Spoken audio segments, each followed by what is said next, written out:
Over the last few years, we've certainly had our challenging times, and it can be hard to focus on the good things in life or the gifts that that were brought to us as we endeavor to get past the challenges, the roadblocks, or the misfortunes that we may have encountered. In Lok Hup, we have a moving meditation that's part of Tai Chi practice. And this movement is called Stop the Cart and Ask for Directions. And this is a way for us to really look at whether or not we're making choices that allow us to thrive in life, or we're making choices that take us to death and decay. I always love those words. So I appreciate knowing that there's a choice always at the start. And because when I move forward with the pattern, it provides me with a step forward to living and thriving, it reminds me that we all have a choice, and how we approach things can go in that direction. So how we approach these situations and how we bring in the heart makes it very important for us. And today we're going to look at the power of gratitude and forgiveness to release stress and tension in our lives. And how can we look at our challenges and celebrate our ability to find the way through? How can we forgive ourselves and others when choices might not have been for the best of everyone? So I'm bringing my sister Charlene Waines back into the conversation, and her latest activities and support for the Moyos will be in light of our conversation today, exploring perspective and heart-centered living. So we all need a reality check to return to thriving and healing in our living. So join us to find the tips and tools that will take you there. You're listening to Be Well with Michelle Greenwell. This is sponsored by the Cape Breton Tea Company, as well as Dance Debut Inc. So, Charlene, welcome back. Thank you for joining me for 2024. Thank you. It's great to be back. We were in person together a week or so ago, not even a week ago. It seems funny to now be cross country, but it's great to be back. Thank you. Yeah, and we thought we'd be able to record in person, and living got in the way. We had so much fun. It's Fun and always then snow and ice. Yeah, absolutely. yes, no ice, no power, no water. So that's a great way to start our conversations today. But let's dive into, first of all, getting the deck of cards so we can get our intention fully set for today. And so for those listening for the first time, I'm pulling a card from my affirmations for the body and biofield deck. So I'm just holding the front card up. It has a ribbon of color on the front, which represents mother and child. So how we nurture ourselves, how we nurture others, how we're taken care of, and how we receive that care. And then I cut the deck, and we were joking before we started the recording. Every time I cut the deck, I cut it and let it pull from wherever. It's always bang on to our topic for the day. So I'm holding up, this is the fascia spine flow. So this is how the fascia comes off of the vertebra of the spine, goes out into the tissue, out into the organ systems. So you're seeing these rays of lighter color amongst green. It's this beautiful green. And the note is F. This is the middle thoracic spine, so center of the back between the shoulder blades, and the heart chakra. And our message is love, forgiveness, compassion, and hope radiates to others when offered freely and openly. The gifts to everyone can be realized when love is unconditional. I'm sure we'll dive into that thought as we get along here. Okay, and with that, I know you and I both packed the Mission for Change community tea today, We did. which has had amazing results across these last couple of months. Do you want to share what you have? What I have in terms of my tea. What you've got with your teacup? So Charlene's just bringing up the label of the tea. So for those people who are on video, they'll be able to see it. If you're listening, you have a picture of the lotus flower, which is the opening of possibility. And we were gifted teacups while we were together. So Yeah, from our amazing parents. So I've got this beautiful one with flowers and butterflies and birds on it. Very peaceful and serene, and not quite sure if it comes into focus, but it also comes with a beautiful little plate, little sandwich plate and a spoon. They're just awesome. And yours? I'm going to hold mine up. Mine are poppies. Yeah. Yeah, And here's not my little plate. It is just just so beautiful to hold. So I feel like royal treatment as I I'm know holding it it. feels very pinky up kind of a tea drinking day today. Oh, Um, I do have community in mind. And as always, may seem a little unusual, but I like to sniff it before I have a drink because I don't know, it's very invigorating and inspiring, and it just adds to the flavor, I think. People do it with mhm, all kinds of other beverages. So, as we become tea connoisseurs, you already are, as the rest of us gain that ability, I think appreciating all the different scents of the ingredients makes quite a difference. mhm, mhm. So I was saying I had run out of the tea because I've drunk so much of it. And so I went to make some and mix it, and that didn't come as easily as I had hoped it would. So as I was mixing it, I was engaging with the herbs to make sure that I got the message in it. And each package has on the label has an intention on it. So I also wanted to make sure that I had that intention.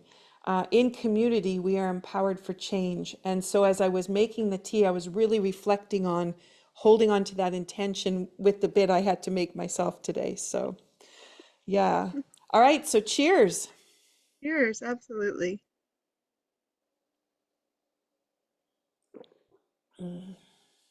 The amazing thing when you have a sip of this now, when you first brought it out and you first made it, there was excitement for what does this hold for us, and now every time I drink it, I know that it's actually really making a difference in people's lives. That people have bought the tea.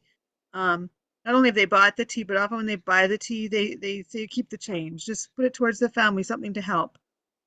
And it's really been inspiring just how much people are interested in it. And when you talk about it and you talk about the reason and the intention, people light up. So it's not just, my energy that they say they can feel, but it's also their energy that they want to be part of. And they want to be part of that healing and that connection and that community, which is the whole hope that we had for this. So yeah, it's Mm-hmm. amazing. Mm-hmm. Um, Mine today, Good. because you said smell it first, and I thought I do smell it, but I don't actually stop to be present with it as much as I could be. And I I think only that's just because I'm drinking tea all the time and I'm running to do different things, and tea's a part of what I do. But I could smell the lavender and the orange, which I know you get the citrusy smell mm, comes through for you. a little bit But the rose. but the taste today is like bubble gum. Oh, interesting. That's what I said. I was like, wow.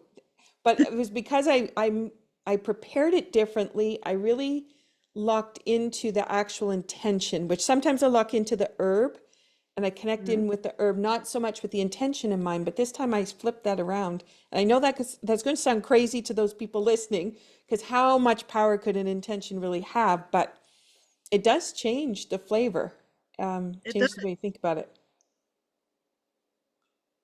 depending on how long you brew it and how strong it is or how delicate it is. And at different times, it seems like there's more of the red rooibos coming out and the red color. Other times, not so much. Even though I could make it from the same package, even Yep. it just there's always something a little bit different that jumps out. Yeah. Yeah. I wanted to talk a little bit about the sense of community, because I know we focus on the Moyle family and creating community for them and holding the hope for them. But Mhm. we had an experience here this last weekend when we had the Tai Chi workshops, and we had the privilege of spending time again with David Hickey. Mm. And David Hickey, for those people that have not had the experience of Crystal Journey, he plays crystal bowls, plays Eastern instruments. He's got gongs, different planets, the sun, the moons. It's just an oasis for your body of sound infusion. And we were lucky enough to have the Mm. experience of a concert in between our two Tai Chi days. But what I wanted to reflect on was we had decided to focus on the community tea, so people could get to know it a little bit more, other than the Tai Chi teas, which are lovely too. But we wanted to bring that story forward. And David had shared that he's moved across the country and he's now in a new community, even though he's done concerts there over the years before, but now he lives there. And how he Yes. was feeling a little bit lost and not quite connected. And we drank the tea, you talked about it, and then there was this transformation to the music that everyone really experienced, and the sense of joy that came with it. Do you want to talk about maybe a little bit of your experience with it? It was really interesting. We because we worked behind the scenes for the workshop too, we saw him get unpacked and everything, and it was sort of a typical, well, I'll get this set up. No, I don't need any help. I've got my process and everything. Um, and he gave a nice, a nice introduction to what he does and everything like that. But like you said, when he came back and did the first half of the show was it was very moving, and you really felt it. But the second half of the show was really, I think people could feel the difference. And uh, in the end, he talked about that, from where he started off his talk to where he was at the end, he wasn't the same person anymore. And really, none of us are, right? From this minute to 10 minutes later. But that I think being in a place that was accepting and inviting to him made a difference where he could just relax. This wasn't just a concert where I gotta sell tickets, I gotta do the setup, I gotta, like, all the busyness that comes with performing and a concert and all of this. But he could let all of that go and say that this is a group who wants me here. They've invited me to come into their little micro world, um, and they're open and ready for me. Mhm, And with that, he it just went for it. And even he said he's never played a concert like that. He's never felt that same way, and that he was just ready to take charge and get out there and, you know, do this all again because now he's back in love with what he's doing. mhm, Is mhm, how I took it. That he does love, and it's a mission for him to do this work and to do his music, but that playing in that particular group with that sense of community around him, it transformed, mhm, and it lets him now share and move on with that with other people too, and with himself. So, mhm. Yeah, yeah, very inspiring, really interesting. yeah. And one of the participants was talking to me afterwards, and she was trained in therapeutic touch, and I'm also trained in therapeutic touch. And she said, I filled the space with a bubble of white light, and I created the sense of what the tea, what we talked about with the tea at the break. I created that sense within the bubble into this white light. And she's telling me this after the fact the next day. And it was so fascinating because she also set the stage for that transformation to happen. And Hmm. I just remember, in my fog of I'm listening and I'm not really awake, but I am. I just remember at one point thinking, oh my gosh, the joy. The music went from, it kind of takes you down and calms you and relaxes you, but then all of a sudden it was like this bubbling came up, and it was like such joy. Yeah, Um, yeah. joy and energy and liveliness and life really is what I took from that too. The second half, and I don't fall asleep in those. I like to watch, to listen, to take it all in, and even his persona while he was performing his music changed from the first set to the second, and just his intensity and his focus, and it was very interesting to watch. I like to take pictures and videos and things, so I grabbed different images just to Mhm. remember those some of those moments because they were really really magical in what he did. It was great. So as people are thinking, they're listening and they're thinking all from a cup of tea. But when you have a group of people that come together with an intention and they do an activity that engages them all to be together. So that action might be having a cup of tea. Sometimes it's Tai Chi, could be dancing, might be singing, maybe in a choir. But it's Could be that club, idea could be of, anything. yeah, that idea of coming together for the wealth and the support of everybody in the group. It changes people and it changes situations. It's just such joy. Anyway, I was so glad that as a family we got to experience that again because we met David almost 20 years ago. So it was quite It was a something. long time. Yeah, Yeah. Okay, so let's move from the possibilities that this beautiful tea can bring us in the conversation today. And for those people joining us, whatever you're sipping on, um, just know that we've brought in that intention and it's ready to go. So let's talk a little bit about gratitude. And I know your conversations with the Moyo family, you talk about the attitude that they have as they come through some of the hardships that they're enduring and just the connection that you make with them in regards to gratitude. Do you want to talk a little bit about that? sure. Uh, I do talk to the family every day to a couple of days, and it can be different members of the family. And it's always amazing given what I know they have and given what I know we have, just how different our sense of gratitude is. For them, um, everything is something to be grateful for. Everything is something for them connected to God and to be grateful to God for. So there's quite a religious connection for them too.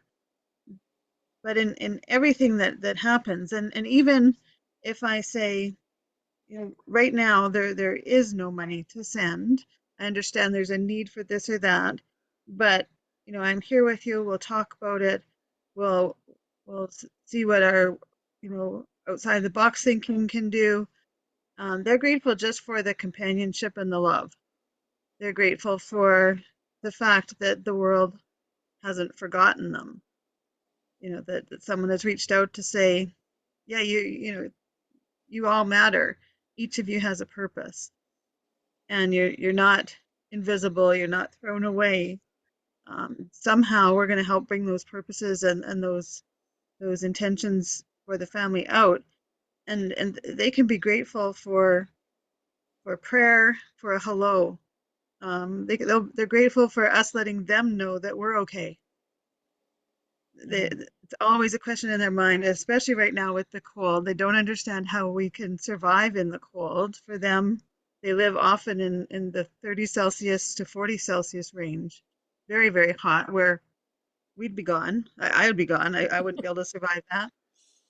And so when I tell them the temperatures here and I send them little snippets, little videos I take, and I'll talk in those, or little pictures, or I'll just try and describe what we do to manage the cold. They ask, how are our babies? Are our babies okay? What can they do? They'll pray for our babies. They'll pray for our children that they stay warm and safe. So the attitude of gratitude is really compounded in an attitude of giving, and they're the most giving people. And yet again, materially, we have so much more around us. But I think their spiritual grounding and their sense of family and ownership within the family, that everybody has a responsibility, is so strong that the gratitude, it just exudes from everything that they do. It's incredibly inspiring, and it certainly makes you stop and do a self check and say, am I exhibiting the same kind of gratitude? Am I showing the same kind of compassion and love for others and care that they're showing, and that they're demonstrating, and following their leadership? Really, in that area, they're the leaders and I'm the follower. Mhm. Mhm. And I think we forget sometimes how that real big connection, how much that means. And that's that smiling at a person as you're walking down the street, um, or with all the homes we have right now, the tent cities and people just struggling to find their way through. That smile, that gesture, that moment of compassion really allows us to make that connection, but then also the opportunity for gratitude to be evoked out of those situations to make Mhm. that connection so real. Just the steps that give other people respect and dignity make such a difference. You talked about some of the situations with tent cities and homelessness, and there's all sorts of names that may or may not be the politically correct name, depending on where you're at or who you're with, and that's not intended to be a line of that. The organization I work for has people that are dealing face to face every day with people in those circumstances and people in the opioid crisis. And the biggest thing is just that respect, and that you didn't just walk by and ignore. Uh, it doesn't necessarily mean uh, money or a handout is expected, but being kind, thinking about what do I have that would make a difference. Hmm. If I've got 10 coats in my closet that I don't wear, do I really need all 10 of those coats? Hmm. Because to someone else, that's a lifesaver. To me, it's a different fashion design if I wear this one versus that one because I have more than one. Hmm. Um, and so it is quite a difference. And just I think just recognizing and acknowledging people is huge, and it may make the difference between life and death for some people. Just having someone else actually see them and not step around them or step over them, Hmm. but really see them and acknowledge that they're Hmm. there. Hmm. Yeah. As we're talking about gratitude, the flip side or the pairing that comes with that is forgiveness. And Mhm. that can be really difficult in challenging situations. How have you had conversations with the Moyos about forgiveness? Um, Often, their forgiveness is tied to prayer, and their conversations with God. That they're, I think, just like anyone else, they find certain circumstances challenging. Right now, they've had a problem of thieves, and in a place where you don't have a lot to begin with, to have thieves come in and take some of what little you have. And there's a lot of threat for thieves, say in harvesting the gardens that are farther away. And how do you set up security for those types of things? All of these concerns. Yet they don't blame someone else. They don't they don't necessarily take ownership that it's self-created either, and I don't think it is self-created. But they certainly offer up forgiveness to others in an amazing way. And I think they offer up forgiveness to the rest of the world, which the rest of us really need to think about. I mean, this is one family, one example of many, many families around the world that feel like they're invisible, and yet they're not. Um, they don't they don't have negative feelings towards us. They have gratitude and appreciation. So it's kind of tied in together. Hmm. There's certainly still accountability. Forgiveness doesn't mean, having a free reign to do whatever actions that you want. When when the kids are misbehaving, they still have to be, there's still correction.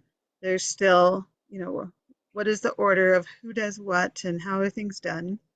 And there's responsibility to community and to family members that everyone is responsible for. And if someone isn't pulling their weight, then that's something to go over in the family, or in the community.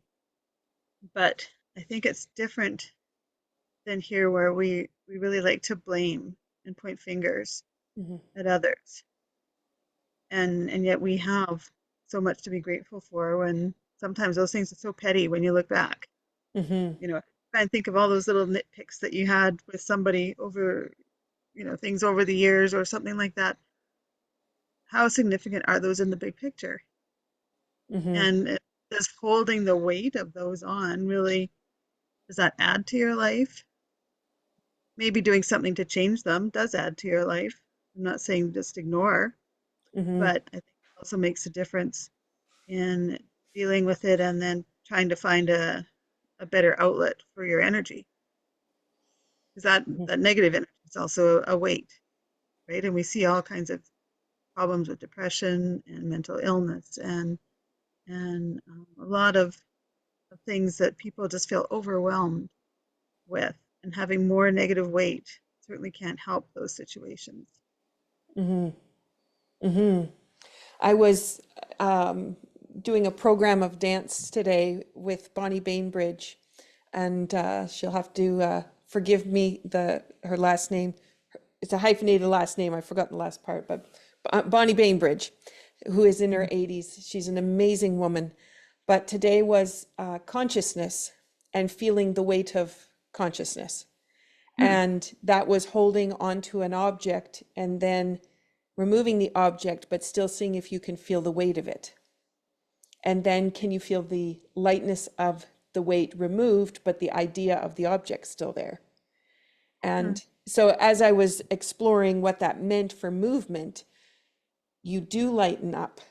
So yes, you have the weight of a burden and you can carry the weight, or you can choose to be lifted up by it and it's still present and you can still have an awareness of it, but it certainly changes the way the muscle tension is, changes the way the physical structure is, how deep your breath is, all because of the perception you have of the way you want to work with it. Mm-hmm. Which works here too. And when you're thinking about, you could take on that weight of the world, or you can help support the weight of the world to hold itself up. Absolutely.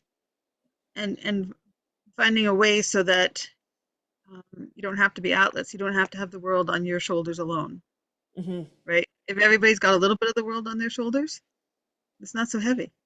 Yeah, If one yeah. person has the whole world, it's crushing, and no one should feel crushed, right? Hmm. And I think that was an interesting message. I talked to you about this a little bit before we started today. That sermon that we had in our church on the weekend. Pastor Daryl, and I don't have his last name either, but we'll just say Pastor Dale from Powers Creek Community Church. He was talking about things. It was related to the church, but I think you can extrapolate and relate it to life. And some of those things were talking about if you feel like you've lost your love, so are you somewhere? Are you staying busy? Are you doing things just because you have to? Just because that's the routine, that's what's expected, all of these things, but you've kind of lost your love for what you're doing. And if you have, this is a good time to sit back, you know, drink your tea, think about it, think of what got you to that place in the first place. What got you excited about whatever it is that you're doing, and refine that love. And the second point that he talked about was, are you being critical or are you being compassionate? And often we kind of get in a rut of just nitpicking or complaining, and it may fester with other people that build what I say this negative thing and they say the next one, and then we can build on each other and we can build this whole mountain of negativity and criticism or complaint. And often it could be about other people or about how somebody does things, but instead we could turn that around and try and work with compassion and make those choices with compassion instead of critiquing. And if you have that mental shift of maybe, where is that organization at? Where is that person at? Why is my boss doing this? Why is my family doing this? It could be whatever circumstance, but taking that different approach. And then the third thing that he brought up was being asking yourself if you're being passive instead of passionate. And if you don't have the passion for what you're doing, it's kind of hard to get all excited and get behind it and feel energized by doing it instead of being burdened. And if you're too busy being busy instead of being uh, able to look at what is it that brought you there, what is it that gave you the passion to do something in the first place, what's exciting, where can you find that? And it could be anything from baking cookies with your kids, to relationships, to your work, to your faith, to, I mean, it could go anywhere for all three of these things. But I think those all really seem to connect. And when I think of those in terms of the Moyle family, um, I've never heard them criticize anyone. They take a lot of ownership. They may ask questions. They may ask God, why, how can we endure this next crisis that's hit us? How will we rebuild? That's not really criticism, but they still are looking to how else are they going to help the people in their village? If are there people worse off than them, and how do they reach out and help them? Quite an amazing mindset given their circumstances. Um, they're they're they're definitely not passive. Their passion to share, um, to love, to pray for, to lift other people up, it has no bounds.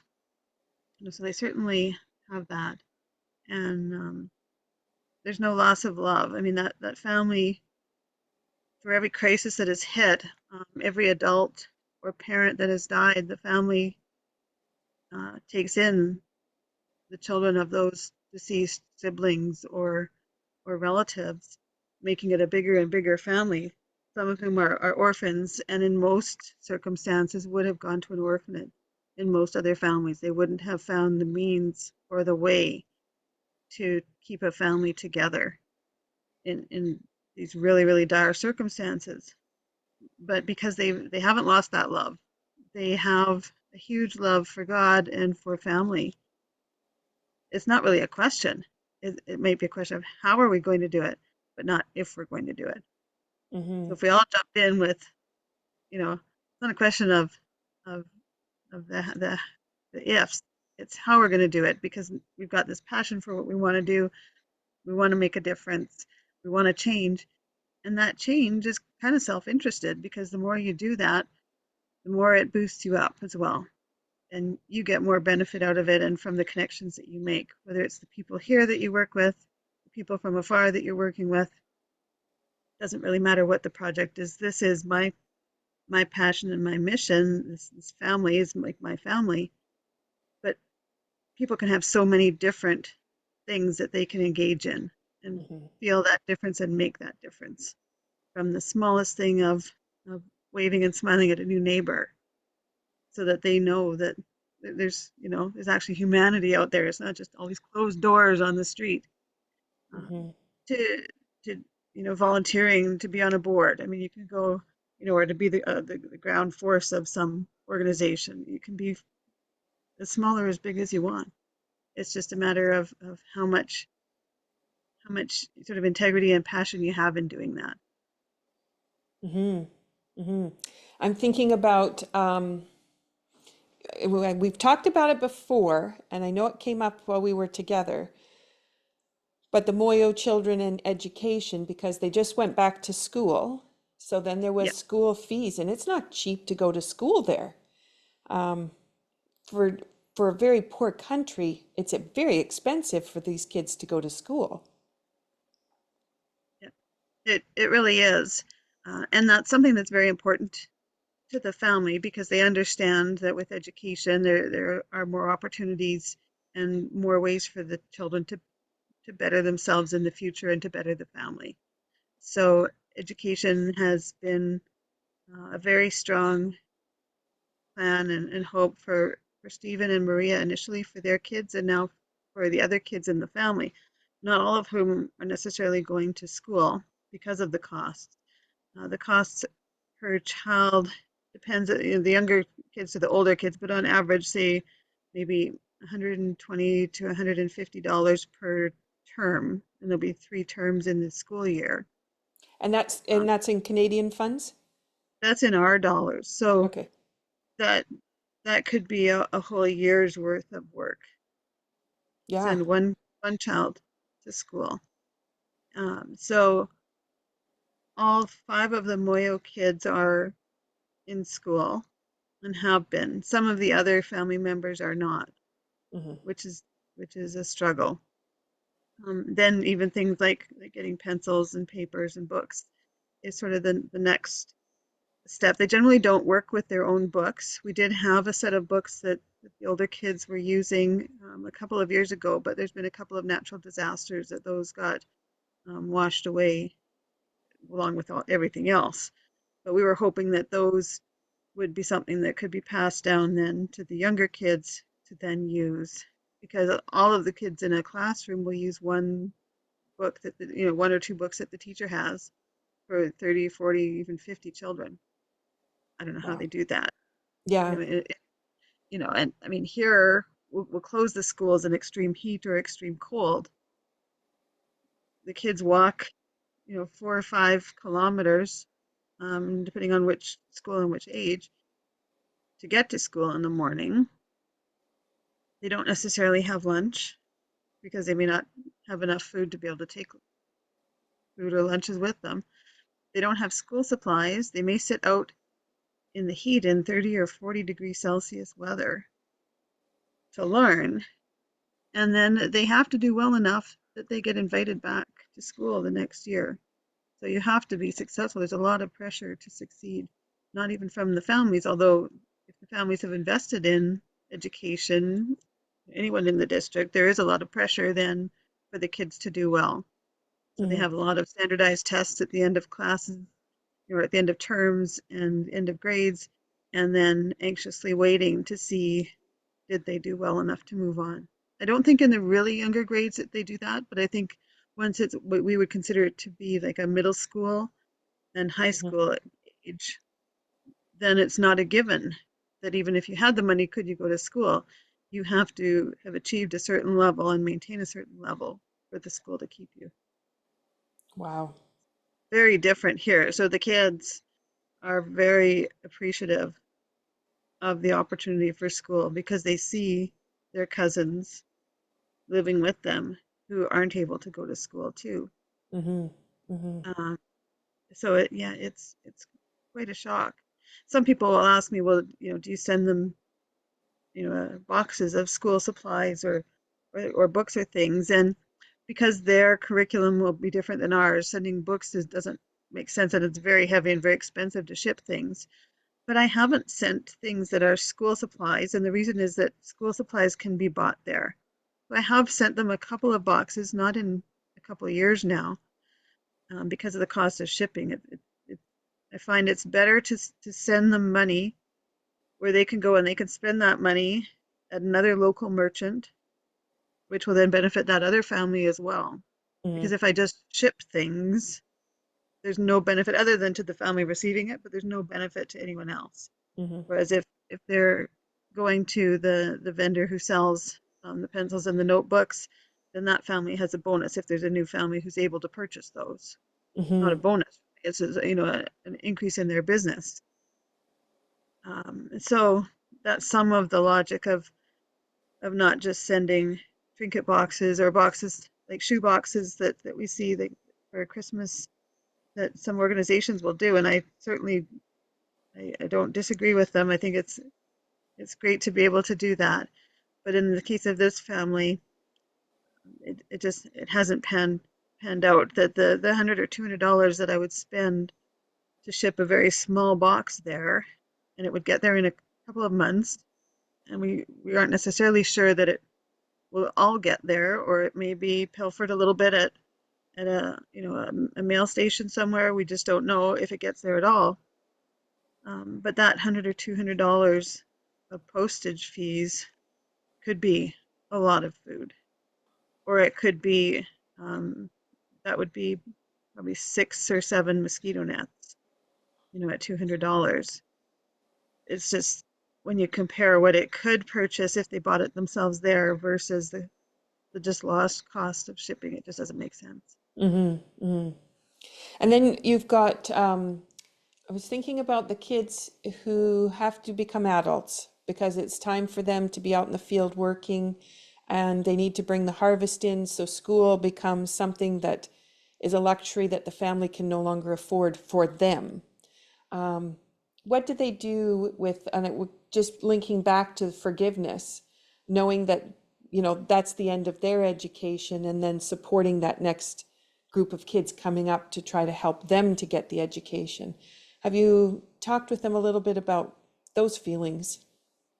I have one of the young adults in particular. Her name is Grace, and um, she her parents are no longer with her. They both died.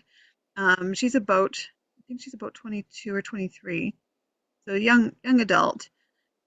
Um, she might be a little bit younger than that, around their early 20s anyway.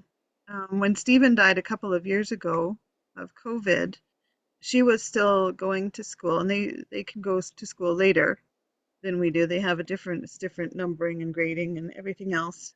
But she left school to come home and help with doing the washing and some of the cleaning that's needed to look after all of the kids in the family, in this combined extended family. And so she missed out on different learning opportunities, and maybe a career that she might have been able to move on to something else. We have been blessed though with our connection with Grace Pads, who we paid for half of the feminine hygiene kits for the women and girls in the family, and Grace Pads and other donors contributed the other half. But with Grace Pads, one of the things that they do is they go out and they do an education piece with the families that or the ladies and girls that they provide these things to. And when this is another Grace, so there's two Graces we're talking about, one with Grace Pads, one with the Moyo family.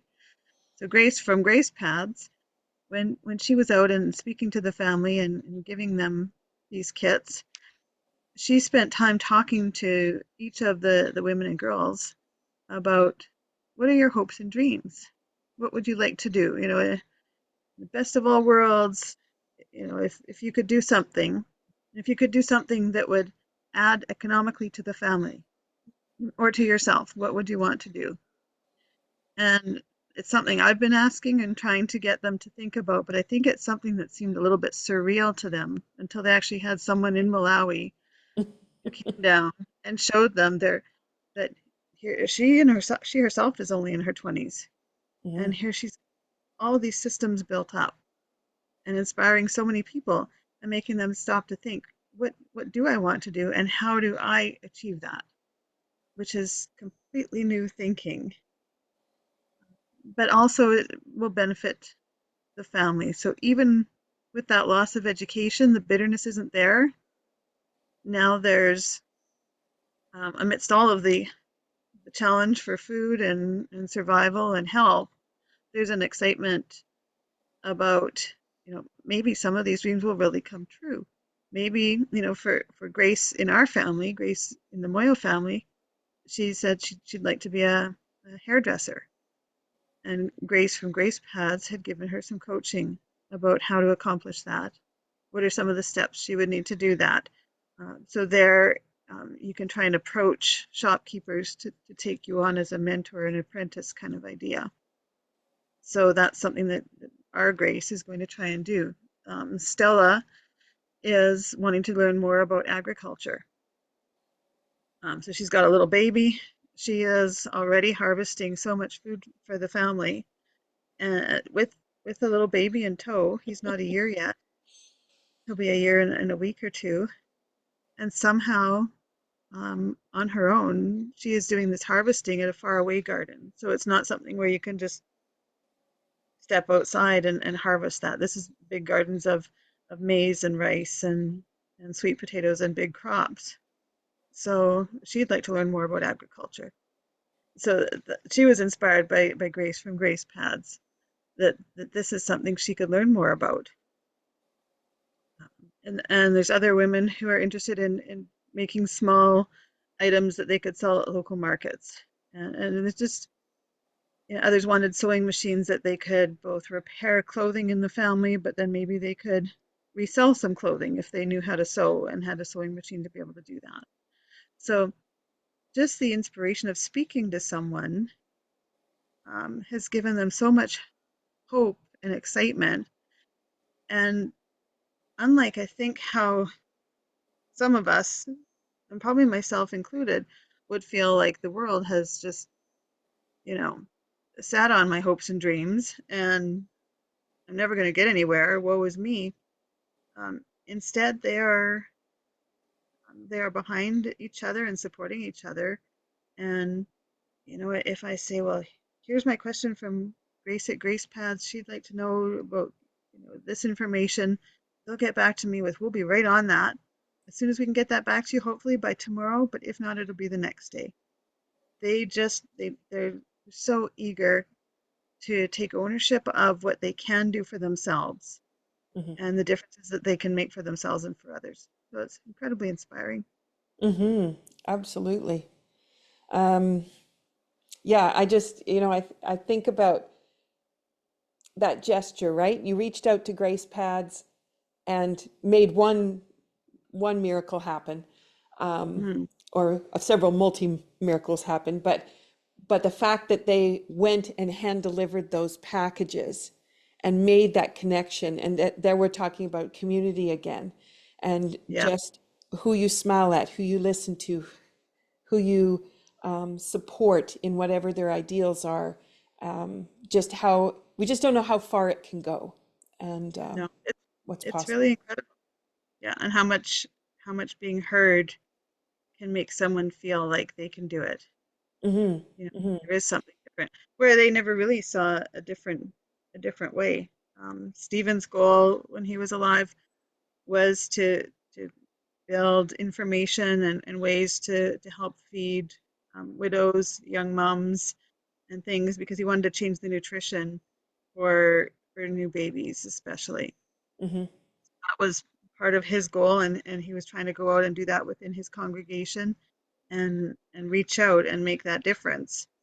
And we haven't been able to do that in quite the same way without him, but there's different ways that we're working to expand and help other people. So helping these little bits of help, and the kids seeing that there's there's other things out there and there's different things that are available for them to do and what they can do to make things different for their village, for their family, for their future.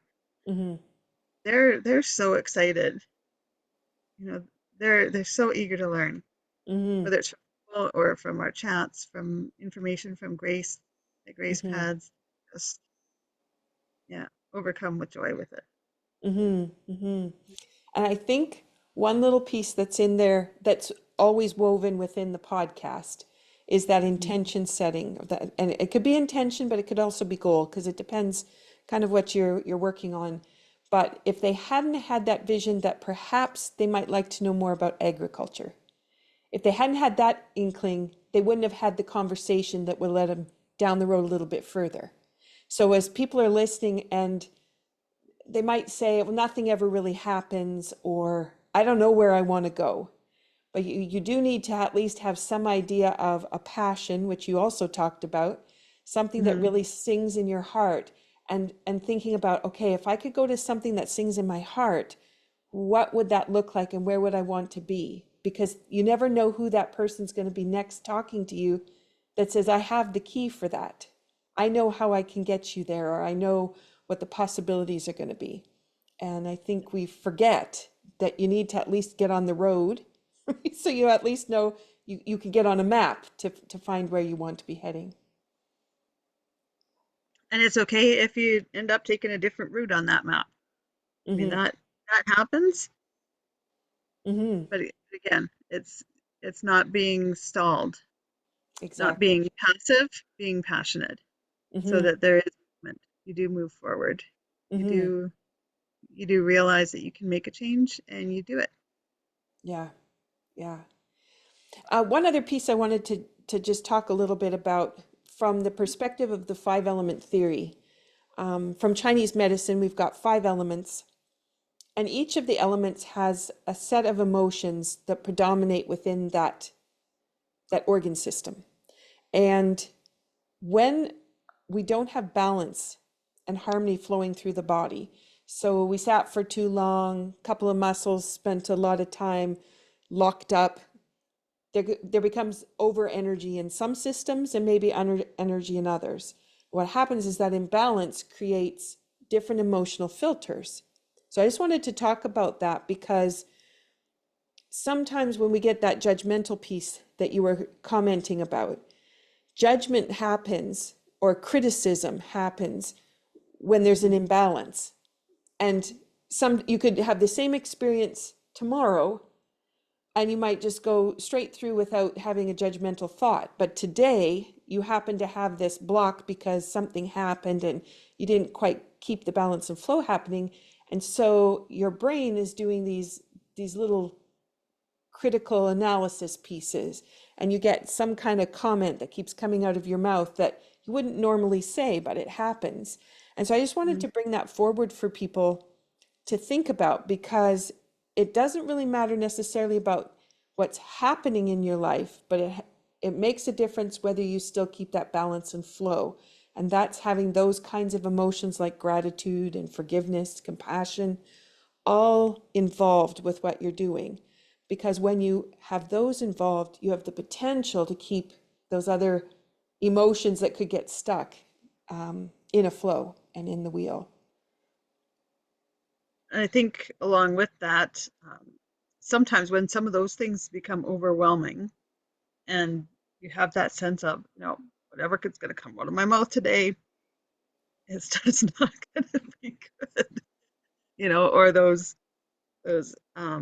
ants, they're called in some places automatic negative thoughts, that they just compound and gather like at a picnic and eat away at your thoughts.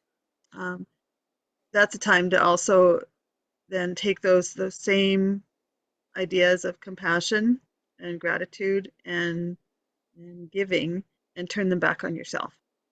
Mm-hmm. Mm-hmm. Whether that's sitting with a cup of tea, whether that's having a bubble bath, whether that's going for a run. That's not something I would do, but there's people who do that, and that helps them to refocus and recenter. Um, you know, maybe it's gardening, maybe it's who knows. But every once in a while, just having that regrouping for yourself is okay.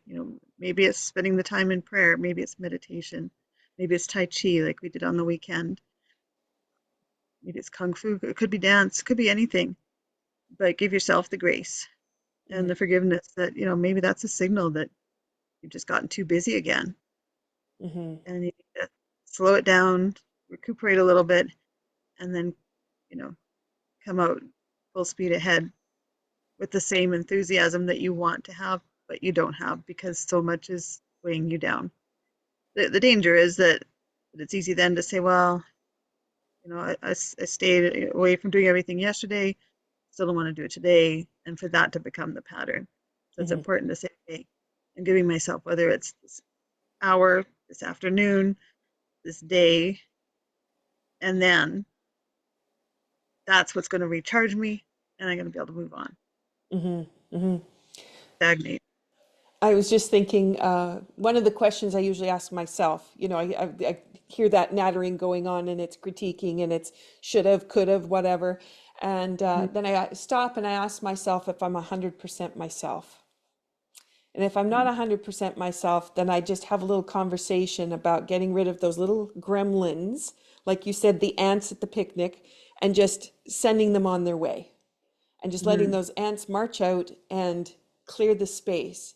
And once I do that, a lot of times that's enough for me to just lift, and then my whole focus is completely shifted and those thoughts are all gone. And sometimes I do it with a movement, but sometimes I just stop and realize those little gremlins are groping around there and I've got to just shoo them on their way. Yeah, absolutely. Yeah. And maybe it's just talking with somebody, like letting it out and letting someone else hear it and support you. Hmm. For Because a lot even of saying it sometimes, right, comes out of your mouth and you're like, okay, that sounded bad. Or I can't believe I said it that way. And you think, oh, this is not right. I need to flip myself around here. Yeah. Yeah. And And if you can't tell a person, then have a furry friend or a fish or whatever, yeah, because pets will hear it and they won't judge and you'll feel better. yeah, yeah. They'll just go get the ball, say, please play Yeah. with me again. So have you got some kind of a movement pattern? I know I talked about Lok Hup at the beginning, stop the cart and ask for directions, making choices about thriving and living well. Have you got an activity that's your kind of go-to thing that we could recommend for people today if they're kind of stuck and they're not sure what to do? That's a good question. I like I mean, I've been working on the foundation exercises in Tai Chi. Hmm. So for me right now, those are good because I'm learning those so I can learn to instruct them. Um, but I find there's one where you just put your hands up and Just turn the hands. Hmm. your hand in front of you. Um, and it just helps, it warms your hands up if your hands are cold. It kind of, you can start to feel your hands tingle. You don't have to do it for long. You don't have to do it for fast. You can do it while your tea is brewing or your breakfast is heating up or your coffee's brewing, whatever. Um, I often am doing this. I'll do that and look out the window if I make another cup in the morning or something, or lunch is heating up. But it's just something that can give you some energy. And just looking at, doesn't have to be, you know, preparing for a marathon or having like a whole routine that you do. It can be just knowing that that's something. Or we've talked about like you've done the ear rub with a lot of us that we go through and rub the ear and, and do some self checks on what that's done to release some of the stress. And amazingly, it does. And people are Hmm. always so surprised in all the classes when that works. Hmm. So those are big ones. Hmm. For me, I like to walk my dog too, or play with the dog. But I find that to be quite relaxing, which not everybody has a dog to do that. But for the movements, for me right now, it's sort of the foundation moves. Hmm. Hmm. And that whole the ears, I think what I've delighted in the last couple of months is really developing what kinds of awareness can we have about how we're feeling and noticing that our posture, if it hunches over or it shrinks, how much pressure we're really feeling. And maybe we're not quite being supported by gravity. Gravity's kind of sucking us into the ground instead of feeling lifted and expanded out of that. So the you talked about the ear rub, which is definitely great to line everything up.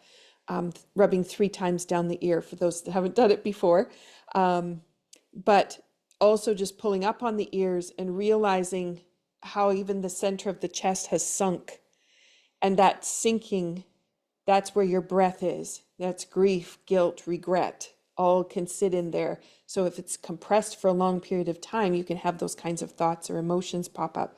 And so that opportunity to lift the ears and find how the posture can be lifted, and then realizing, oh, that's where straight is, not what I was doing. It just feels lighter, as we were Mhm. talking about the heaviness of objects or experience. Yeah. One thing that's been quite interesting is I like to sit up straighter a lot more now after Mm, doing more of the Tai Chi work and more of the work with you. Like even I'm just thinking about like right now I'm sitting at the front of the chair with my back straight, not kind of back into the relaxed chair. Yeah. back into the chair. And I changed out one of my love seats recently because it was too slouchy for more of a, you know, not quite as cushy, Yep. but it lets you be able to sit up. And the Hmm. difference of sitting up versus slouching is something everybody can do. Um, you don't really need any practice with that, and it can make quite a difference. Like you said, for breathing, or for back strain Hmm. if you do a lot of work on computers, like I do, you do.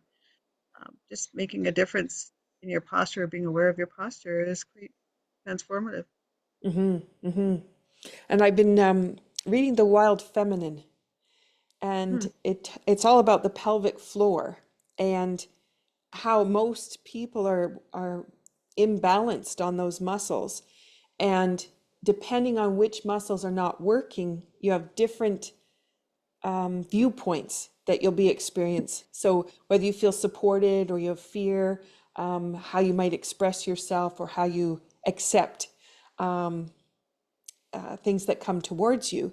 And that also has changed for me when I'm sitting, because I do sit up, same as you. I just, now it's like, why would you use the back of a chair?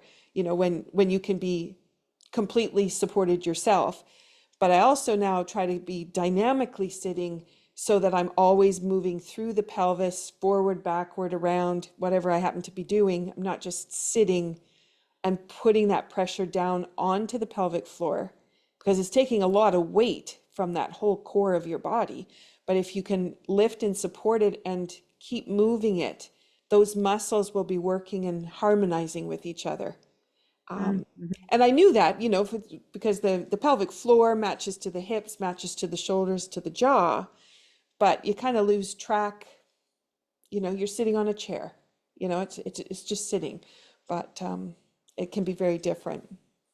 All right. Having said all that, I did want to mention to people, uh, you and I had last week extremely cold temperatures, Yeah. blast of winter that hit us. And I know in other places they're having blasts of heat. But what I would recommend, that if you can go outside and walk in nature, is to take the five senses walk. And I know I mentioned it before, but sometimes listening to the world and really hear what it's saying to you. So yes, you're listening for birds. You might hear the rustling of leaves in the tree. We listen to the softness. This was kind of fun. The softness of just before it's going to snow. It's just so quiet.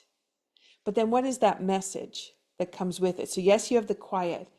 And then how does that make you feel? What comes with it? So I'm just inviting people to think about what their experience would be out walking, and then words that might come to you, or the smell.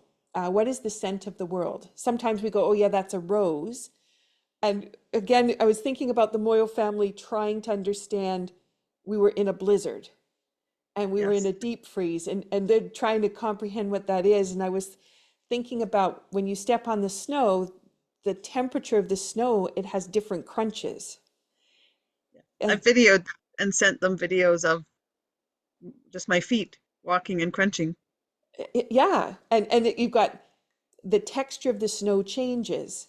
What the foot feels like when you walk on it changes. So I just thought I would invite people, not necessarily you're going to have snow to walk on, but just to really think about, what are you smelling, and what is that meaning to you when you do smell it, when it's just the world, and what does the world smell like, and what's possible.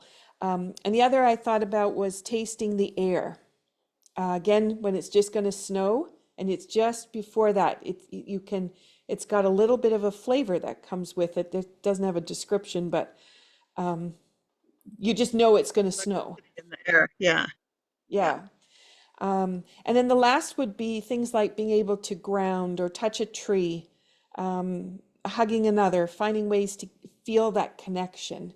And if you haven't felt connected, maybe it's bringing a rock inside with you, and holding it in your hands while you're doing something inside, or putting your feet on a rock. A lot of people will do that under their desk to help them be grounded. So I just thought I would bring those ideas forward, and then as you're doing that, just reflecting on those emotions we talked about today. So the gratitude, as you're walking with those senses, what are they providing? What does that mean for gratitude for you? And then what does it mean for forgiveness? How are you feeling supported? And then what does compassion mean to you when you have that nourishment coming towards you? Can you be more compassionate to others? So I would invite people to take a little walk and think about some of the ideas that we've brought forward today. It's been a long and interesting road of conversation. So I hope that people will start to really reflect on how they're living and how they're reaching out.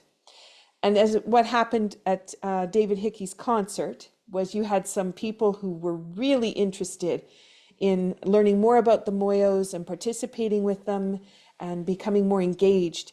Do you want to share a little bit about how people can take that same route if that's something they're feeling called to do?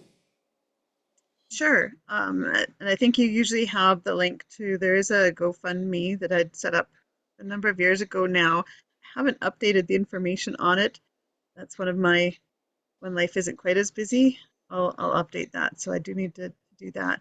But the link is still good. And the funds come in, and all those funds go directly to helping the Moyle family. I send them on to them. You can buy a community, whether it's from the Cape Breton Tea Company link, and you'll have that here as well. Or if you're in the Okanagan region and you know myself or Doug and Yvonne, my parents, all of us have the teas and we can sell that to you direct. So we have those available. And I think if you know Michelle in the East, that she's got that same All ready to opportunity go. there, all ready to go. And again, those monies, it's not done through a charity, it's not done through an organization or anything. I take the funds in and I convert them to the Malawi kwacha is what the currency is, and I send those direct to them digitally, which, thank goodness for what we've got in that in the technology now that we're able to do that.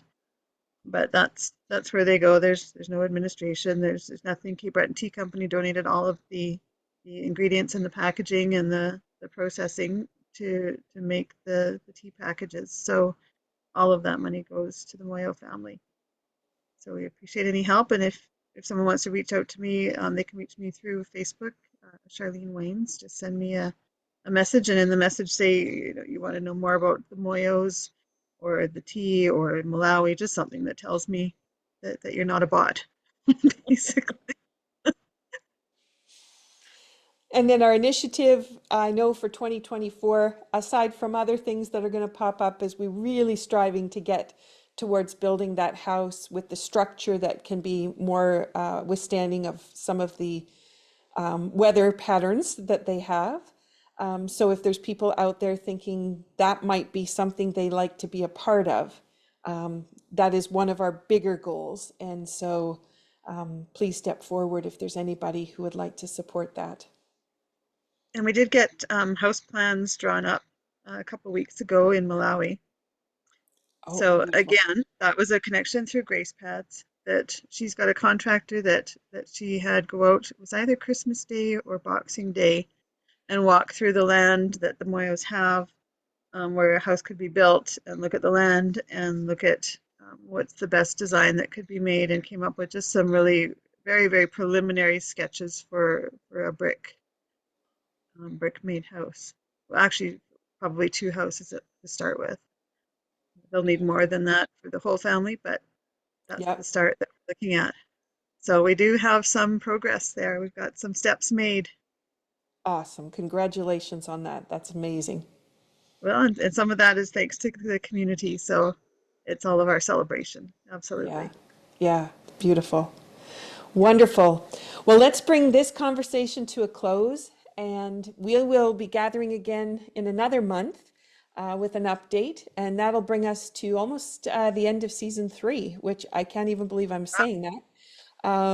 So those people listening, I will announce then what season 4 is going to look like and the approach that we'll be taking. And in the meantime, we hope that what season 3 has provided you with in listening to transformational processes will help you create magic in your own life and in the lives of the people that you touch. And our season has had lots of different interesting conversations. And For so sure. I invite you to go back and listen to some of the archives because there are really some valuable tips and tools in there.